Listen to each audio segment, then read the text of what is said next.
प्रिय विद्यार्थियों नमस्कार। मैं सुनील कुमार जोशी, आपका हिंदी अध्यापक। आज आपको हिंदी साहित्य की पुस्तक क्षितिज कक्षा 9 का पाठ 9 के बारे में, जो कबीर और उनकी सखियाँ शब्द का जो पाठ है उसके बारे में समझाऊंगा, पढ़ाऊंगा। आशा करता हूँ आप इस पाठ को पढ़ेंगे, समझेंगे और इसका अर्थ समझेंगे। तो सबसे पहले हम कबीर जी के बारे में जानते हैं कि कबीर कौन थे जिनने ये पाठ लिखा। तो कबीर के जन्म और मृत्यु के बारे में अनेक किंवदंतियाँ प्रचलित है। कहा जाता है कि सन 1398 में काशी में उनका जन्म हुआ था और 1518 के आसपास मगहर में देहांत। कवि ने विधिवत शिक्षा नहीं पाई थी, परंतु सत्संग, पर्यटन और अनुभव से उन्हें ज्ञान प्राप्त हुआ था। भक्तिकालीन निर्गुण संत परंपरा के प्रमुख कवि कबीर की रचनाएं मुक्ता कबीर ग्रंथावली में संग्रहित हैं, किंतु कबीर पंथ में उनकी रचनाओं का संग्रह बीजक में ही प्रमाणिक माना जाता है। कुछ रचनाएं गुरु ग्रंथ साहब में भी संकलित हैं। कबीर अत्यंत उदार, निर्भय, सदग्रस्त संत थे। राम और रहीम की एकता में विश्वास रखने वाले कबीर ने ईश्वर के नाम पर चलने वाले हर पाखंड, भेदभाव, कर्मकांड का खंडन किया। उन्होंने अपने काव्य में धार्मिक सामाजिक भेदभाव से मुक्त मनुष्य की कल्पना की है। ईश्वर प्रेम, ज्ञान, वैराग्य, गुरु भक्ति, सत्संग और साधु महिमा के साथ आत्मबोध, जगत बोध की भी अभिव्यक्ति उनके काव्य में हुई है। कबीर की भाषा की सहजता ही उनकी काव्यात्मकता की शक्ति है। जनभाषा के निकट होने के कारण उनकी काव्य भाषा में दार्शनिक चिंतन को सरल ढंग से व्यक्त करने की ताकत है। देखिए यहाँ पर जो है कबीर जी के बारे में वर्णन था। अब कबीर जी द्वारा रचित साखियाँ, जिसमें उन्होंने कुछ दोहों का वर्णन किया है और संसार की सत्यता को प्रकट करने की कोशिश की है। हम उन दोहों को पढ़ेंगे और उसके अर्थ को समझने की कोशिश करेंगे। जैसे पहला दोहा लिखा हुआ है कि मान सरोवर सुभर जल। मान सरोवर यानी एक मान सरोवर नामक झील, सुभर यानी उसका शुद्ध जल। हंसा केली कराई, हंस जो होते हैं उसमें खेलते हैं। मुक्ता फल मुक्ता चुके, और उसमें जो मोती हैं उन मोती को खाते हैं, चुगते हैं। अब उड़ी अनंत न जाही, और वहाँ से उड़ कहीं नहीं जाते हैं। अर्थात कि जिस प्रकार मानसरोवर के शुद्ध जल में जो हंस एक बार पहुँच जाता है वह उसी में रहने लगता है, उसी में रहता है, उसके मोतियों को खाता है, उसे ही अपना पूरा संसार समझता है और उससे कभी दूर नहीं जा पाता, क्योंकि वह जानता है कि अगर वह उससे दूर गया तो उसे इस प्रकार के शुद्ध जल की और मोतियों की और भी जगह मतलब मोती नहीं मिलेंगे। उसी प्रकार मनुष्य है। मनुष्य जब माया जाल के बंधन में उलझ जाता है तो उसे वही सच्चा संसार लगने लगता है और वह उसके अलावा किसी को अपना सच्चा संसार नहीं समझता और वह उसी माया जाल में पूरे जीवन अपना व्यतीत कर देता है। चलिए अगला पैराग्राफ है, देखें। लिखा हुआ है, प्रेमी ढूंढत में फिरो, प्रेमी मिले ना कोई, प्रेमी को प्रेमी मिले सब विस्मृत होई।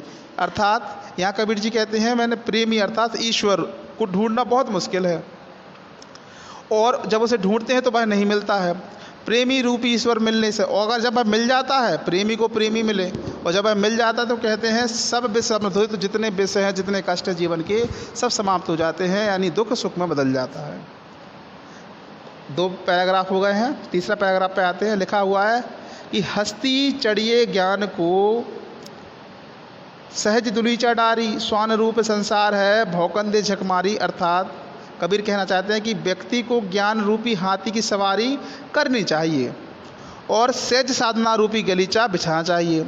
संसार की तुलना यहाँ पर कुत्तों से की गई है कि जो आपके ऊपर भौंकते रहेंगे, जिसे अनदेखा कर चलते रहना चाहिए। एक दिन वे स्वयं झक मार के चुप हो जाएंगे। अर्थात कवि कहता है कि मनुष्य को अपना जो ज्ञान है उसे बढ़ाना चाहिए, ज्ञान ईश्वर के प्रति जो ज्ञान है उसे बढ़ाना चाहिए, और उस ज्ञान रूपी संसार, ज्ञान रूपी ज्ञान को सभी लोगों में बांटना चाहिए। और जो ये संसार है कुत्ते के समान है, यह आपका विरोध करेगा तो उसे विरोध करने दो, एक दिन भी अपने आप शांत हो जाएंगे। आगे लिखा हुआ है, पखा पखी के कारणे सब जग रहा भुलान, निरपक होई के हरि वजह कोई संत सुजान। संत कबीर जी कहते हैं पखा पखी अर्थात पक्षी विवक्ष के कारण सब जग रहा भुलान, सारा संसार आपस में लड़ रहा है और भूल भुलैया पढ़कर प्रभु को भूल गया है। निरपक होई के हरि भजे, और जो व्यक्ति इन सब झंझटों में पड़े बिना निपक्ष होकर प्रभु का भजन में लगा है, सही अर्थों में वही मनुष्य है। अर्थात संपूर्ण मनुष्य, संपूर्ण संसार एक दूसरे से पक्ष विपक्ष कर रहा है, तर्क वितर्क कर रहा है, एक दूसरे को भूल गया है, ईश्वर को भूल गया है। परंतु जो मनुष्य इतने झंझटों के होने के बावजूद भी ईश्वर का ध्यान करता है तो सही अर्थों में वही मनुष्य है। आगे लिखा हुआ, हिंदू मुआ राम कही मुसलमान खुदाई, कहे कबीरा सो जीविता जो दोही के निकट ना जाई।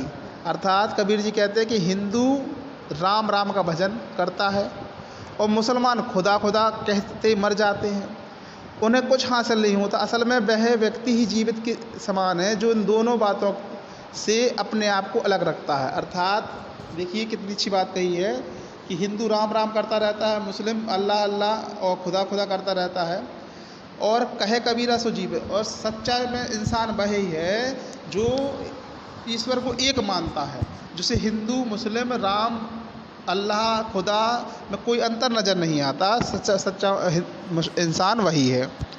अगला है, काबा फिरिप किसी भया राम भया रहीम, मोट चून मैदा भया बैठ कबीरा जीम। कबीर जी कहते हैं कि आप या तो काबा जाएं या काशी जाएं, राम भजो या रहीम भजो, दोनों का अर्थ समान है। जिस प्रकार गेहूं को पीसने से आटा बन जाता है, मतलब बारीक पीसने से मैदा, और मैदा दोनों ही खाने में प्रयोग आते हैं, इसलिए प्रभु भी सभी समान हैं। प्रभु के दर्शन एक ही है, चाहे आप किसी के भी दर्शन कर लें। आगे लिखा हुआ, ऊंचे कुल में जन्मिया जे करनी ऊंच ना होई, सुवर्ण कलश सुरा भरा साधु निंदा सोई। अर्थात इन पंक्तियों में कवि कहता है कि केवल उच्च कुल में जन्म लेने से कुछ नहीं होता, उसके कर्म ज़्यादा मायने रखते हैं। अगर वह व्यक्ति बुरे कार्य करता है तो उसका कुल अनदेखा कर दिया जाता है। जिस प्रकार सोने के कलश में रखी शराब शराब ही कहलाती है, वह पवित्र नहीं हो जाती, ऐसे ही उच्च कुल में जन्म लेने से अगर आपके जो आचरण है, जो आपके कार्य है, गुण है, अगर वह उच्च नहीं है, तब आप उस शराब के समान होंगे जो सोने के कलश में भरी हुई होती है। अर्थात आपको उच्च बनने के लिए ऊंचे कुल में जन्म लेने की आवश्यकता नहीं है, उच्च कार्य करने की आवश्यकता है। तो ये साखियाँ पूर्ण रूप से कंप्लीट हुआ। मुझे लगता है आपको इसका अर्थ समझ में आ गया होगा। अब अगले चलते हैं, दूसरा पैराग्राफ है शब्द। इसके भी 2 पैराग्राफ दिए गए हैं, हम दोनों पैराग्राफ का अर्थ समझने की कोशिश करेंगे।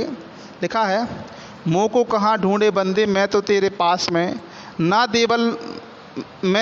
मैं देवल ना मैं मस्जिद ना काबे कैलाश में, ना तो कौनो क्रिया कर्म में ना ही योग विराग में, खोजी हुई तो तुरंत मिलियो पल भर की तलाश में, कहो कबीर सुनो भाई साधो सब श्वास ही सांस में। अर्थात कबीर जी कहते हैं, हे मनुष्य, कबीर दास जी कहते हैं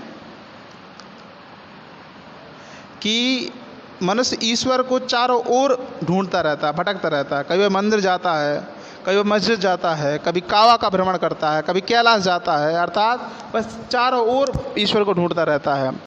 वह ईश्वर को पाने के लिए पूजा पाठ करता है, तंत्र मंत्र करता है, ढोंग करता है, जिसे कबीर ने महज आडंबर बताया है। इसी प्रकार वह अपने जीवन का सारा समय गुजार देता है, जबकि ईश्वर उसकी तो सांसों में है, हृदय में है, आत्मा में है।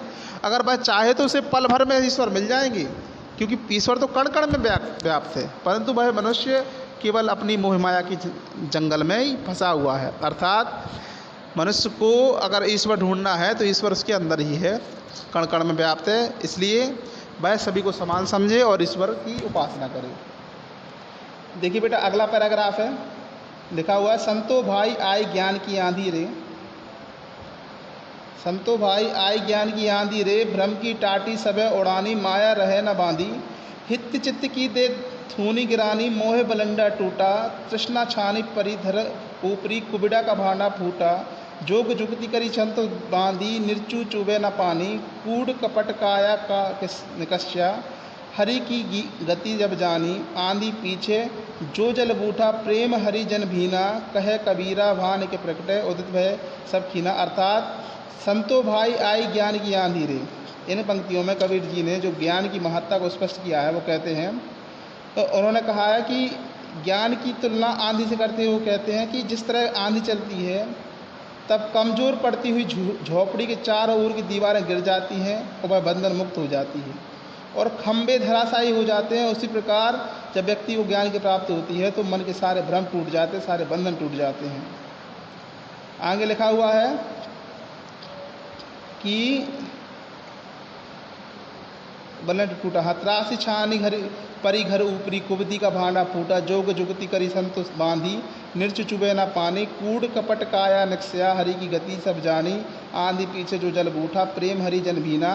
कहे कबीर भी भान के प्रगटे, उदित भय सब कीना। अर्थात छत के गिरने से रोकने वाला लकड़ी का टुकड़ा जो खंभे को जोड़ता है वह भी टूट जाता है और छत गिर जाती है और रखा सामान नष्ट हो जाता है। उसी प्रकार ज्ञान प्राप्त होने पर व्यक्ति स्वार्थ रहित हो जाता है, उसका मोह भंग हो जाता है, जिससे उसके अंदर का लालच मिट जाता है और मन का समस्त विकार नष्ट हो जाता है। परंतु जिनका घर मजबूत होता है, यानी जिनके मन में कोई कपट नहीं होता, साधु स्वभाव के होते हैं, उन्हें आंधी का कोई प्रभाव नहीं पड़ता। आंधी के बाद वर्षा से सारी चीज़ें धुल जाती हैं। उसी तरह ज्ञान प्राप्ति के बाद मन निर्मल हो जाता है, व्यक्ति ईश्वर के भजन में लीन हो जाता है। अर्थात मनुष्य को माया मोह के झंझट से बचना चाहिए, उसे साधु महात्मा की तरह जीवन यापन करना चाहिए वह, और ईश्वर को समझना चाहिए। प्रिय विद्यार्थियों, यह पाठ समाप्त हुआ। इस पाठ का PDF फाइल प्रश्न उत्तर संस्कार वैली एकेडमी ऐप पर डले हुए हैं। मैं आशा करता हूँ कि आपको ये पाठ समझ में आया होगा। धन्यवाद।